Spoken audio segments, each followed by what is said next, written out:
안녕하세요. 주식 유치원 야나주의 이슈를 끝까지 파는 남자 김파고입니다. 9월 18일 LG화학이 3.2% 반등한 66만 6천원으로 마무리되었습니다. 오늘은 LG화학 컨퍼런스 콜의 주요 내용을 살펴보고 18일 추가된 애널리스트들은 어떤 의견을 내었는지, 그리고 마지막으로 LG화학 주가는 어떻게 될지 전망해보고 주린이들은 어떻게 대응할지 살펴볼 테니 영상 끝까지 시청해주세요. 먼저 어제 올린 영상에서 언급드린 것처럼 LG화학 주가는 분할에 대한 불확실성이 사라지면서 공시를 통해 분할 내용이 확정되면 다시 투자하려는 심리로 상승할 것을 기대했는데요. 다행히 주가가 반등하였습니다. LG화학의 투자자별 매매 동향을 살펴보면 오늘도 개인은 1,100억 원 매도하면서 순매도세를 기록했고, 외국인은 어제보다 더 많은 금액인 1,378억 원을 순매수했습니다. 기관은 220억 매도했는데, 오늘은 먼저 LG화학이 기관 투자자를 상대로 컨퍼런스 콜을 진행했는데 어떤 내용이 있는지 살펴보도록 하겠습니다. 유진투자증권 황성현 연구원이 정리해준 LG화학 전지사업부문 컨퍼런스 콜 주요 내용 중에서 투자자들이 가장 궁금해할 만한 내용만 살펴보면, 분할 방식으로 먼저 왜 인적 분할이 아니라 물적 분할을 택했는지, 회사는 바로 자금 유치를 하는 데 있어서 물적 분할이 장점이 더 많기 때문이라고 밝혔습니다. 그렇다면 자금 유치를 얼마나 할까요? 회사가 밝힌 자금이 필요한 조달의 규모는 연간 3조 원 내라고 밝혔습니다. LG화학의 전지사업부가 수익이 확대되면서 현금 창출 능력이 커짐에 따라 실제로 캐펙스에 들어가는 비용 중에 상당 부분이 현금을 창출해서 조달이 가능한 것으로 밝혔습니다. 향후 완성차 업체들과의 조인트 벤처를 통해 자금 조달을 하게 되면 실제로 부담할 금액은 더 적어진다고 예상했습니다. 투자자가 가장 궁금해하는 부분은 바로 LG 에너지 솔루션을 IPO 했을 경우에 지분율 희석이 되는 것 아니냐 하는 부분인데요. 이에 관련해서 LG화학 측에서는 종속 법인에 대해 절대적인 지배력을 유지할 것으로 밝히면서 LG 배터리 신설 법인의 최소한 70에서 80% 수준의 주가는 보유하겠다고 밝혔습니다. 또한 IPO 시점에 대한 타임라인은 현재 계획된 바는 없지만 통상 1년의 시간은 필요하다고 밝혔습니다. 즉, 분할 기일이 12월 1일인데 분할한 다음부터도 1년이 더 필요하면 빨라야 2021년 하반기에나 IPO가 진행될 것으로 보입니다. 물적 분할을 하게 되면 LG 에너지 솔루션이 주 LG의 손자 회사가 되면서 LG 에너지 솔루션의 자회사인 증손자 회사, 즉 LG의 증손자격인 회사는 국내 회사들과는 조인트 벤처 설립이 공정거래법상 불가능하지만 해외 기업과의 조인트 벤처 설립에는 제약사항이 없기 때문에 큰 문제가 되지 않을 것으로 보입니다. 결국 컨퍼런스 콜에서 진짜 중요한 내용은 가장 투자자들이 우려하는 IPO 하면 결국 지분율 엄청나게 희석되는 거 아니냐에 대해서 LG화학 측에서는 최소 70에서 80% 지분율 유지할 거다. 그러니까 20에서 30%만 희석이 될 수 있다. 두 번째, IPO는 언제 할 건데에 대해서 IPO를 한다고 확정하진 않았지만 IPO에는 최소 1년이 걸린다. 이 두 가지가 컨퍼런스 콜의 핵심 내용으로 확인됩니다. 두 번째로 어제 올린 영상에서 17일날 나온 증권가 애널리스트의 의견을 모두 제가 살펴보았는데요. 그 이후에 추가된 애널리스트들의 의견도 다 한번 살펴보도록 하겠습니다. 먼저 KTB 투자증권 박일선 연구원 리포트에 따르면 시장의 우려 해소를 위해 컨퍼런스 콜이 진행되면서 구체적인 사항들을 확인할 수 있는데, 이 중에서 가장 중요한 내용은 IPO 관련 다양한 방안 논의 중이지만 회사 측에 따르면 물적 분할 후의 IPO는 1년의 기간이 소요되기 때문에 신설 배터리 회사의 IPO 시점은 2021년 하반기로 예상된다. 또한 IPO 시에 최소 70에서 80% 보유할 것이라는 컨퍼런스 콜 주요 내용을 공유했습니다. 두 번째로 9월 18일 교보증권 김정현 연구원 리포트에 따르면 먼저 물적 분할 소식이 전해지면서 이틀 동안 LG화학의 시가총액이 약 5.6조 원 감소되었는데요.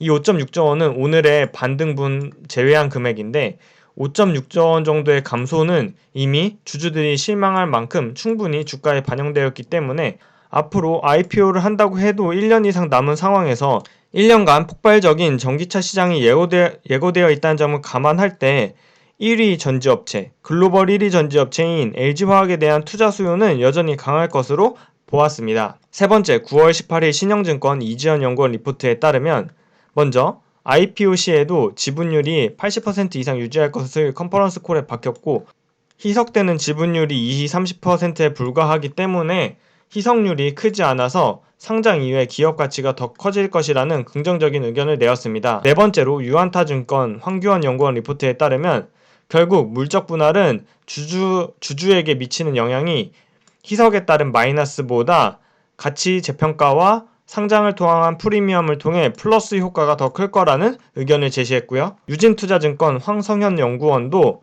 여러 가능성을 감안한다 하더라도 분할은 주가에 긍정적이라는 판단을 내었습니다. 마지막으로 현대차증권 강동진 연구원도 IPO 시에 최소 80% 수준의 지분 유지 가능할 것으로 전망했는데 이에 대한 근거는 캐펙스가 3조 원일 때 현금 창출 능력이 점점 커진 LG화학 배터리 사업 부문으로서 자금을 조달하기 위해서는 10에서 15% 지분이면 충분히 조달할 것으로 판단했기 때문입니다.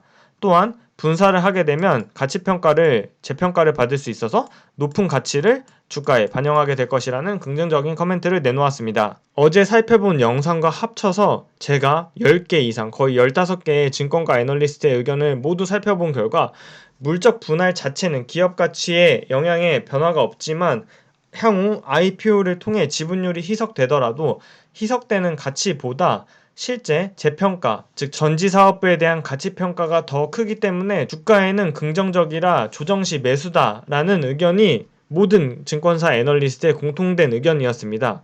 정말 그럴지 제가 한번 확인을 해봤습니다. 늘 말씀드리지만 이는 김파고가 생각하는 전략일 뿐 매수 추천이 아닙니다. 방송에서 제공하는 주식의 가치, 가격 상승, 가격 하락에 대해서는 야너주에서 보장하지 않습니다. 향후 LG전지의 가치, 그리고 LG화학의 주가는 어떻게 될지가 우리 주린이의 가장 큰 고민이고 관심사인데 8개 증권사 애널리스트가 평가한 LG화학 2차전지 사업부의 가치를 따져보았습니다.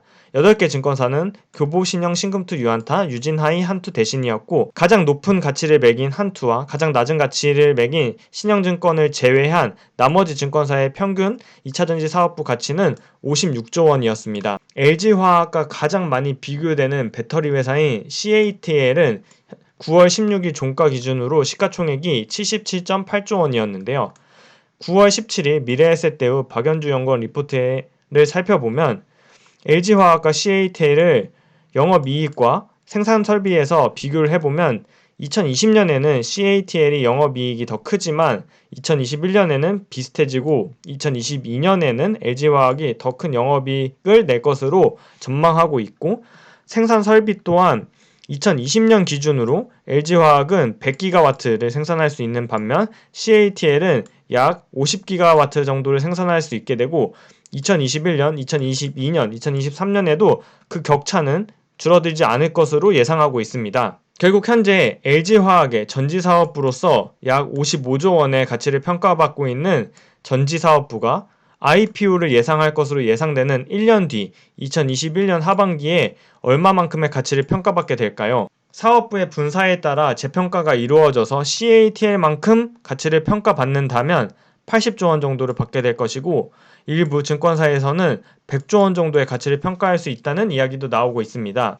결국 현재 물적 분할 후에 LG화학이 LG에너지솔루션을 100% 가지고 있을 때 전지사업부에 대한 시장에 평가하는 가치가 55조 원이었는데 2021년 IPO로 지분율이 20% 희석된다고 했을 때, 즉 LG화학이 LG에너지솔루션의 지분을 80% 가진다고 했을 때 재평가로 80에서 100조 원 정도의 평가를 받는다면 80조에 80%를 곱하면 64조 원이고 100조 원에 80%를 곱하면 80조 원입니다. 55조 원의 가치보다 재평가 받은 후 희석률을 고려해도 재평가 받은 지분의 가치가 더 클 것으로 보이는 것입니다. 그럼에도 불구하고 현재 많은 주식 투자자들이 우려하는 부분은 결국 어떤 지주회사도 사업회사의 가치를 100% 반영하지 않기 때문에 LG에너지솔루션이 지분을 80% 가지고 있고 이 80%에 대한 가치가 64조 원에서 80조 원에 이른다고 하더라도 LG화학이 실제로 가치를 반영할 때는